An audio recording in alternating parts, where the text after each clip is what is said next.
Hello and welcome, ladies and gentlemen, to the news from SABA Satellite Channel. From here are tonight's sub-stories. President Al-Alimi meets UK ambassador to discuss Yemen and regional security.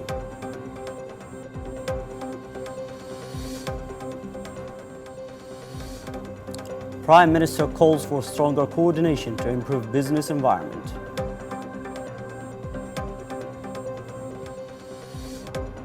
Four civilians killed in Houthi militia landmine blast in Hodeidah.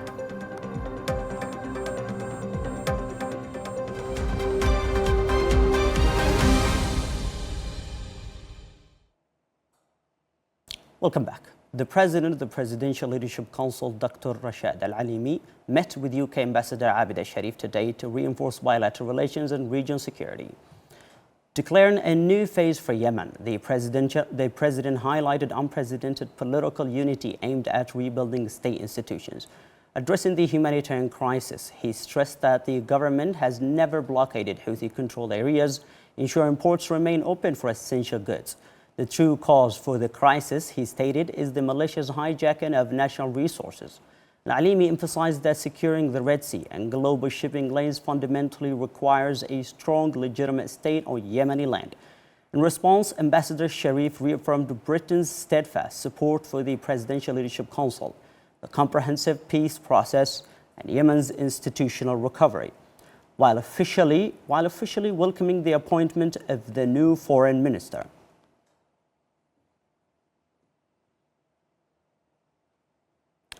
Presidential Leadership Council member and Hadramaut Governor Salam Al-Khambashi said investing in people is the foundation of national development and the key to building a prosperous future.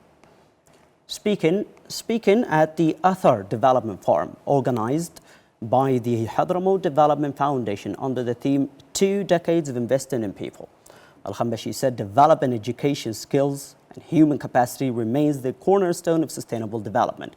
He praised the Foundation's 2-decade contribution to education, training, youth empowerment, and capacity building, describing it as a pioneering model whose impact has extended beyond Hadramaut to other Yemeni governorates. Foundation Chairman Engineer Abdullah Ahmed Bugshan reviewed the organization's journey since its establishment, explaining that it was created to address pressing community needs, with education becoming its central development priority. The forum also presented an impact assessment showing that the Foundation's programs have directly benefited 237,348 people over the past 20 years through initiatives in education, scholarships, vocational training, youth development, economic empowerment, and livelihood improvement. Specialized sessions explored the role of higher education and vocational training and model secondary schools in preparing a new generation of leaders and supporting Yemen's long-term development.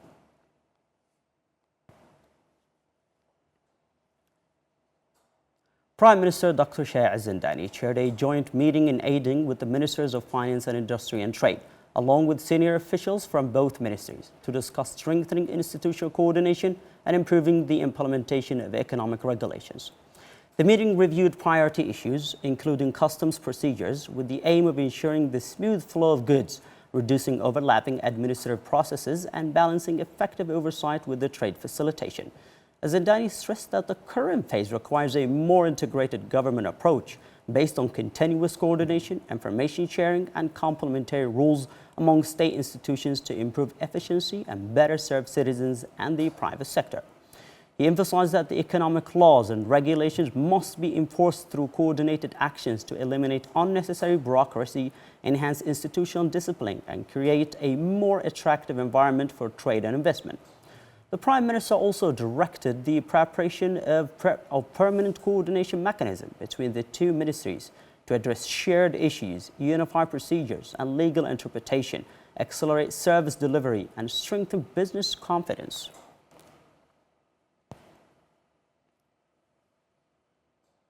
Foreign Minister Dr. Afrah Azzouba met with China's Charge d'Affaires to Yemen Zhao Qing to discuss strengthening bilateral relations and expanding cooperation between the two countries.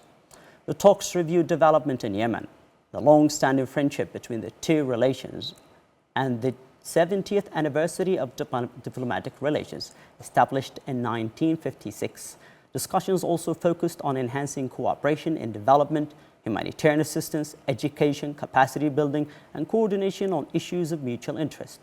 SABA expressed Yemen's appreciation for China's support for the country's unity, sovereignty, security, and stability, reaffirming the government's commitment to further strengthening bilateral ties. She also highlighted violations by the Iran-backed Houthi militia and the group's threats to international shipping in the Red Sea and Bab el-Mandeb Strait, stressing the importance of supporting the Yemeni government and efforts to safeguard international maritime routes and advance peace. First part, Zhao congratulated SABA on her appointment and reaffirmed China's continued support for Yemen's unity, sovereignty, and territorial integrity, as well as Beijing's commitment to ongoing cooperation with the Yemeni government. Minister of Public Health and Population Dr. Qasim Buhaimeh met in Aden with the World Health Organization advisor and international emergency medicine expert Dr. Mohammed Rashad to review progress on the National Emergency Medical Team project. The discussions focused on strengthening the health sector's preparedness to respond to disasters, major incidents, and public health emergencies in line with international standards. The meeting also reviewed efforts to build national emergency response capacity, enhance rapid response mechanisms, improve the skills of healthcare workers, and complete the project's development plan to strengthen the country's health system. Dr. Buhaimeh stressed that developing emergency medical services is a strategic priority for improving the resilience of Yemen's health sector. He said the ministry, in partnership with the WHO, is working to establish qualified national emergency medical teams capable of responding rapidly across the country's governorates. For his part, Dr. Rashad praised the ministry's commitment to the project, noting that Yemen has made significant progress in short period and is emerging as a promising regional model in developing national emergency medical teams based on WHO standards. Deputy Ministers of Planning and International Cooperation Dr. Nizar Basuhaib met in Aden with the World Food Programme Deputy Country Director Samantha Channing to review the agency's ongoing projects and priorities for the next phase. The meeting discussed a $100 million World Bank-funded agriculture development project being implemented by the WFP in partnership with the UN Food and Agriculture Organization FAO. Discussions also covered emergency assistance, improving operational efficiency, and aligning WFP interventions with government priorities and donor strategies. Dr. Basuhaib stressed the importance of strengthening cooperation with the WFP to ensure development projects deliver sustainable results and respond effectively to Yemen's humanitarian and development needs. He also called for closer coordination with the government and key donors, particularly the World Bank. For her part, Samantha Channing reaffirmed the WFP's commitment to working closely with the Yemeni government, highlighting continued support for food security, livelihood programs, cash assistance, and school feeding initiatives. In a separate meeting, the Deputy Minister also met with Ali Riazi, head of mission for the International NGO Safety Organization, INCO, to discuss the organization's planned projects for the year and ways to enhance cooperation with the ministry.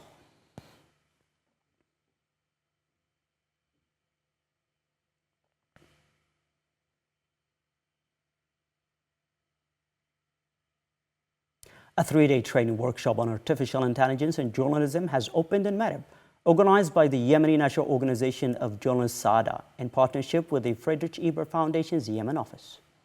The program brings together 20 journalists from local and independent media outlets to strengthen their skills in using AI tools to improve news production while emphasizing ethical and professional standards. The training includes practical sessions on AI-assisted news writing, fact-checking and combat misinformation, image and video editing, and audience engagement through emerging digital technologies. SADA Executive Director Muaz Ad-Dabhani said the challenge is no longer whether AI will affect journalism, but how journalists can adapt to these tools to manage the growing volume of information and disinformation.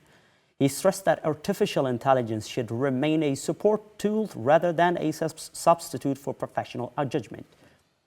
Friedrich Ebert Foundation Representative Mahmoud Kaya said the workshop builds on previous media training programs in Marib and urged journalists to preserve the human element in responding to maintain credibility. 4 civilians were killed and 6 others from the same family were injured after a landmine reportedly planted by the Houthi militia exploded in a Drahimi district south of Hodeidah Governorate. According to the district's Human Rights Office, the explosion occurred near Bir Faran, north of the district, while the family was in the area. The office described the incident as one of the deadliest landmine accidents recorded in Hodeidah in recent months. The blast highlights the continuing threats posed by the landmine and explosive remnants of war, which continue to claim civilian lives and endanger communities in several parts of Yemen.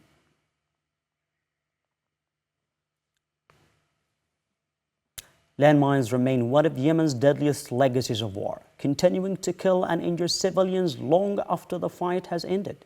Yet, amid the ongoing danger, demining team are working tirelessly to clear contaminated areas and save lives. Our report looks at the latest progress in mine clearness and the continuing challenge of making Yemen's communities safe once again. Widely planted landmines remain one of the gravest threats facing the population. International reports indicate that Yemen has become one of the world's most heavily mine-contaminated countries, with an estimated 2 million landmines laid by the Houthi terrorist militia across various regions, placing thousands of families under the constant threat of death or injury. In response to this danger, the demining teams of SABA project continue their humanitarian mission to transform deadly minefields into safe areas. During their latest operations, field teams removed 7,101 landmines and exploded ordnance and improvised explosive devices throughout July as part of ongoing efforts to clear Yemen of war remnants. During the same period, they also cleared approximately 1.66 million square meters of land. Field teams emphasize that demolition operations are carried out at secure locations under the supervision of specialized experts, ensuring civilian safety and reducing the risks posed by these explosives, which continue to claim victims even after fighting has ceased in many areas. The latest achievement adds to the accomplishments of the SABA project since its launch in June 2018. As of July 24, SABA team had removed 576,778 landmines and exploded ordnance and improvised explosive devices, while clearing more than 83 million square meters of Yemeni land. These efforts have helped reopen roads, secure villages, and enable thousands of families to return to their homes and resume their normal lives. Despite this significant progress, the landmine threat remains widespread. SABA personnel continue to carry out their mission under extremely dangerous conditions, risking their lives to protect civilians and restore hope to affected communities, allowing the children to return to school, farmers to cultivate their fields once again, and liberated areas to regain safety and stability free from the deadly danger hidden beneath the ground. That was the news bulletin from SABA Satellite Channel from Marib. Thank you for watching and have a good time.